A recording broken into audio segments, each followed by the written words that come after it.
بندای چه؟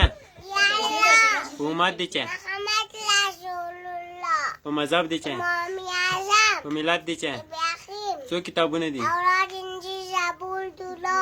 تورات په چا نازل شوی؟ موسی علیه السلام. زبور په چا نازل شوی؟ داود علیه السلام. انجیل په چا نازل شوی؟ عیسی علیه السلام. قرآن په چا نازل شوی؟ محمد. د اسلام څو بناوې دي؟ الکلمه بشم بیادتم فقط. کلمه ووایه. لا اله الا الله محمد رسول الله. څو وخته مونځ فرض ده؟ اول د سهار، بیا د ماسپښین، بیا د ماخوستن.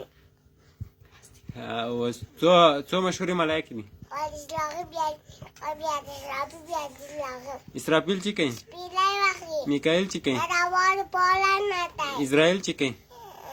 لوښي اخلي، لوښي. جبرائیل چې کوي؟ وخي راوړي، وخي.